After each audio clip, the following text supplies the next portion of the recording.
اعوذ باللہ من الشیطان الرجیم بسم اللہ الرحمن الرحیم نحمدہ و نصلی علی رسولہ الکریم اما بعد۔ آج ہم حضور اقدس صلی اللہ علیہ وسلم کی بیویاں اور اولاد کے متعلق آپ کو معلومات فراہم کریں گے۔ سب سے پہلے حضرت خدیجہ رضی اللہ عنہا کے حالات کے متعلق ہم آپ کو بتائیں گے۔ اپنے آقا اور دو جہاں کے سردار حضور اقدس صلی اللہ علیہ وسلم کی بیویوں اور اولاد کا حال معلوم کرنے کا اشتیاق ہوا کرتا ہے، اور ہر مسلمان کو ہونا بھی چاہیے، اس لیے مختصر حال ان کا لکھا جاتا ہے۔ حضور اقدس صلی اللہ علیہ وسلم کا نکاح، جن پر محدثین اور مورخین کا اتفاق ہے، 11 عورتوں سے ہوا۔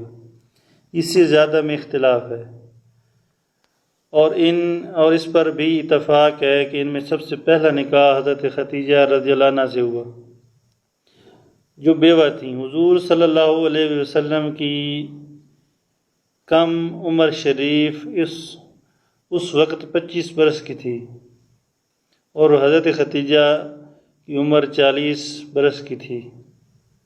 حضور اقدس صلی اللہ علیہ وسلم کی اولاد میں بجز حضرت ابراہیم کے سب انہی سے ہوئیں، جن کا بیان بعد میں آئے گا۔ حضرت خدیجہ رضی اللہ عنہا کے حالات۔ حضرت خدیجہ رضی اللہ عنہا کے نکاح کی سب سے اول تجویز ورقہ بن نوفل سے ہوئی تھی، مگر نکاح کی نوبت نہیں آئی۔ اس کے بعد 2 شخصوں سے نکاح ہوا۔ اہل تاریخ کا اس میں اختلاف ہے کہ ان دونوں میں پہلے کس سے ہوا۔ اکثر کی رائے ہے کہ یہ پہلے عتیق بن عائض سے ہوا، جس سے ایک لڑکی پیدا ہوئی جس کا نام ہند تھا، اور وہ بڑی ہو کر مسلمان ہوئی اور صاحب اولاد بھی۔ اور بعض نے لکھا ہے کہ عتیق سے ایک لڑکا بھی ہوا جس کا نام عبداللہ یا عبد مناف تھا۔ عتیق کے بعد پھر حضرت خدیجہ رضی اللہ عنہا کا نکاح ابو حالہ سے ہوا، جن سے ہند اور حالہ 2 اولادیں ہوئیں۔ اکثر نے کہا ہے کہ دونوں لڑکے تھے، اور بعض نے لکھا ہے کہ ہند لڑکا ہے اور حالہ لڑکی ہے۔ ہند حضرت علی رضی اللہ عنہ کے زمانہ خلافت تک زندہ رہیں۔ ابو حالہ کے انتقال کے بعد حضور اقدس صلی اللہ علیہ وسلم سے نکاح ہوا، جس وقت حضرت خدیجہ رضی اللہ عنہ کی عمر 40 برس کی تھی۔ نکاح کے بعد 25 برس حضور صلی اللہ علیہ وسلم کے نکاح میں رہیں، اور رمضان 10 نبوی میں 65 برس کی عمر میں انتقال فرمایا۔ حضور اقدس صلی اللہ علیہ وسلم کو ان سے بے حد محبت تھی، اور ان کی زندگی میں کوئی دوسرا نکاح نہیں کیا۔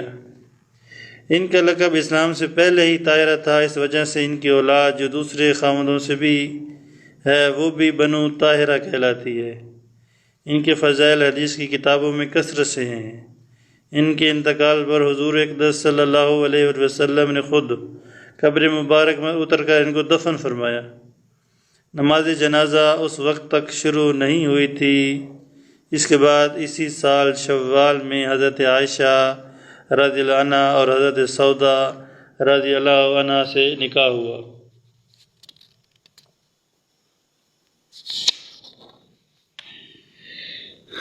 اس میں بھی اختلاف ہے کہ دونوں میں سے پہلے کس کا نکاح ہوا۔ بعض مورخین نے حضرت عائشہ رضی اللہ عنہا سے نکاح پہلے ہونا لکھا ہے، اور بعض کی رائے یہ ہے کہ حضرت سودا رضی اللہ عنہ سے پہلے ہوا، اور بعد میں حضرت عائشہ رضی اللہ عنہ سے ہوا۔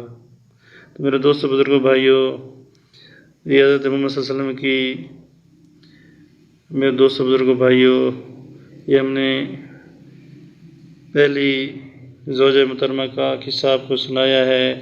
انشاءاللہ آئندہ کے